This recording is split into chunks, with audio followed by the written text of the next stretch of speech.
നമസ്കാരം, പുതിയൊരു വീഡിയോയിലേക്ക് സ്വാഗതം. SSCയുടെ പുതിയ നോട്ടിഫിക്കേഷൻ വന്നിട്ടുണ്ട്. SSC MTS 2024 നോട്ടിഫിക്കേഷനാണ് വന്നത്. SSC multi tasking non technical സ്റ്റാഫും ഹവിൽദാർ CBICയിലേക്കുള്ള നോട്ടിഫിക്കേഷനാണ് ഇത് വന്നിട്ടുള്ളത്. 10ാം ക്ലാസ് പാസ്സായ ആർക്കും അപേക്ഷിക്കാൻ പറ്റുന്ന പോസ്റ്റാണ്. ആൺകുട്ടികൾക്കും പെൺകുട്ടികൾക്കും അപേക്ഷിക്കാവുന്നതാണ്. ഇതിന് ഓൺലൈൻ ആപ്ലിക്കേഷൻ സ്റ്റാർട്ടാവുന്നത് 27 ജൂൺ 2024 മുതൽ 31 ജൂലൈ 2024 വരെ നിങ്ങൾക്ക് ഓൺലൈനായിട്ട് അപ്ലൈ ചെയ്യാവുന്നതാണ്. ഇതിൻ്റെ എക്സാമിനേഷൻ വരിക കമ്പ്യൂട്ടർ ബേസ്ഡ് എക്സാമിനേഷൻ ആയിരിക്കും. ഒക്ടോബർ നവംബർ മാസങ്ങളിലായിരിക്കും ഇതിൻ്റെ എക്സാമിനേഷൻ വരിക. അപ്പോൾ ഇത് വന്നിരിക്കുന്നത് സെൻട്രൽ ഗവൺമെൻറ് സ്ഥാപനങ്ങളിലേക്കുള്ളതാണ്. ഇന്ത്യയിലൊട്ടായുള്ള സെൻട്രൽ ഗവൺമെൻറ് സ്ഥാപനങ്ങളിലേക്ക് MTS പോസ്റ്റിലേക്കാണ് ഈ വേക്കൻസി വന്നിട്ടുള്ളത്. അപ്പോൾ കേരളത്തിലുമുള്ള സെൻട്രൽ ഗവൺമെൻറ് ഓഫീസുകളിൽ ഇതിൽ വേക്കൻസി വന്നിട്ടുണ്ട്. അപ്പോൾ ഇത് വന്നിരിക്കുന്നത് 7th പേ, ഇതിൻ്റെ സാലറി നോക്കുകയാണെങ്കിൽ 7th പേ കമ്മീഷൻ്റെ പേ ലെവൽ 1 വരുന്നതാണ്. പേ ലെവൽ 1 എന്ന് പറഞ്ഞാൽ ബേസിക് പേ 18,000 ആണ്. കൂടാതെ DA HR എല്ലാം കൂടി കൂട്ടി ഏകദേശം 30,000-അടുത്ത് സാലറി കിട്ടുന്നതായിരിക്കും. വേക്കൻസീസ് വരുന്ന MTSൻ്റെ 4,887 വേക്കൻസീസും ഹവിൽദാർ വേക്കൻസി വന്നിരിക്കുന്നത് 3,439 വേക്കൻസീസുമാണുള്ളത്.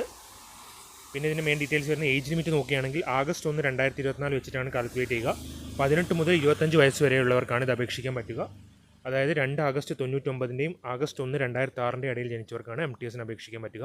ഹവിൽദാർ ആണെങ്കിൽ 18 മുതൽ 27 വയസ്സ് വരെയുള്ളവർക്ക് അപേക്ഷിക്കാം. August 2, 1997 August 1, 2006 ഇടയിൽ ജനിച്ചവർക്ക് അപേക്ഷിക്കാവുന്നതാണ്. ഇതുകൂടാതെ തന്നെ SC ST ആണെങ്കിൽ നിങ്ങൾക്ക് ഇതിൽ നിന്ന് 5 വർഷത്തെ വയസ്സളവും OBC ആണെങ്കിൽ 3 വർഷത്തെ വയസ്സളവും ലഭിക്കുന്നതായിരിക്കും. ഡിസേബിൾഡ് കാൻഡിഡേറ്റ്സിനും അതുപോലെ തന്നെ വിഡോസ് അങ്ങനെയുള്ളവർക്ക് അവരുടേതായ വയസ്സളവും എക്സോവിസ്മിനും അവരുടേതായ വയസ്സളവും ലഭിക്കുന്നതായിരിക്കും. ഇത് ഓൺലൈനായിട്ടാണ് അപ്ലൈ ചെയ്യേണ്ടത്. SSCയുടെ സൈറ്റിലൂടെ നിങ്ങൾക്ക് ഓൺലൈനായിട്ട് അപ്ലൈ ചെയ്യാം. ഇപ്പോൾ 3-4 ദിവസം മുന്നേ SSC CGL നോട്ടിഫിക്കേഷൻ വന്നിട്ടുണ്ട്. അപ്പോൾ അത് കഴിഞ്ഞവർക്ക് ഇത് അപ്ലൈ ചെയ്യാവുന്നതാണ്. ഇത് 10th ആണെങ്കിലും ഇതിൽ ഹയർ ക്വാളിഫിക്കേഷൻ ഉള്ളവർക്ക് അപേക്ഷിക്കാവുന്നതാണ്. അപ്ലിക്കേഷൻ ഫീസ് വരുന്നത് 100 രൂപയാണ്. വുമൺ കാൻഡിഡേറ്റ്സിന് അപ്ലിക്കേഷൻ ഫീസ് ഇല്ല. അതുപോലെ തന്നെ SC ST PWD കാൻഡിഡേറ്റ്സിനും അപ്ലിക്കേഷൻ ഫീസ് ഇല്ല. എക്സാമിനേഷൻ സെൻറ്റേഴ്സ് നോക്കുകയാണെങ്കിൽ കേരള കർണാടക റീജിയനിലാണെങ്കിൽ നമുക്ക് സെൻറ്റേഴ്സായിട്ട് വരുന്നത് ട്രിവാൻഡ്രം, തൃശ്ശൂർ, കോഴിക്കോട്, കോട്ടയം, കൊല്ലം, എറണാകുളം എന്നീ സെൻറ്ററുകളിൽ കേരളത്തിൽ എക്സാമിനേഷൻ സെൻറ്റേഴ്സ് ഉണ്ട്. ഇതിൻ്റെ സിലബസ് വരുന്നത് കമ്പ്യൂട്ടർ ബേസ്ഡ് എക്സാമിനേഷനാണ്. ന്യൂമറിക്കൽ എബിലിറ്റി വരും, reasoning ability, general awareness, English language, ഇത്രയാണ് സിലബസ് വരുന്നത്. ഇതിൻ്റെ ഡീറ്റെയിൽഡ് സിലബസ് ഇതിൽ കൊടുത്തിട്ടുണ്ട്. ഇനി നിങ്ങൾ ഹവിൽദാർ പോസ്റ്റാണ് അപേക്ഷിക്കുന്നതെങ്കിൽ അതിന് ഫിസിക്കൽ എഫിഷ്യൻസി ടെസ്റ്റ് ഉണ്ടാവും, വാക്കിങ്ങിൻ്റെ ഒരു ടെസ്റ്റ് ഉണ്ടാവും. മെയിൽ ആണെങ്കിൽ 1600 മീറ്റർ 15 മിനിറ്റും, ഫീമെയിൽ ആണെങ്കിൽ 1 കിലോമീറ്റർ 20 മിനിറ്റിനുള്ളിൽ നടക്കേണ്ട ഒരു ടെസ്റ്റ് ഉണ്ടാകുന്നതായിരിക്കും. ഫിസിക്കൽ സ്റ്റാൻഡേർഡ് ടെസ്റ്റ് അവർ കാൽക്കുലേറ്റ് ചെയ്യുന്നതായിരിക്കും. ഫീമെയിൽ ആണെങ്കിൽ മിനിമം ഹൈറ്റ് നിങ്ങൾക്ക് 152 സെൻറ്റിമീറ്റേഴ്സ് വേണം, വെയിറ്റ് 48 kg ആണ് വേണ്ടത്. മെയിൽ കാൻഡിഡേറ്റ്സ് ആണെങ്കിൽ മിനിമം ഹൈറ്റ് 157.5ഉം ചെസ്റ്റ് 81 സെൻറ്റിമീറ്ററും. ഇതെല്ലാം ഈ ഫിസിക്കൽ റിലാക്സേഷൻ വരുന്ന ഹവിൽദാർ പോസ്റ്റുകളിലേക്കാണ്. നോർമൽ MTS പോസ്റ്റിന് ഈ ഫിസിക്കൽ നിങ്ങളുടെ ഈ ക്രൈറ്റീരിയ ഒന്നും ആവശ്യമില്ല.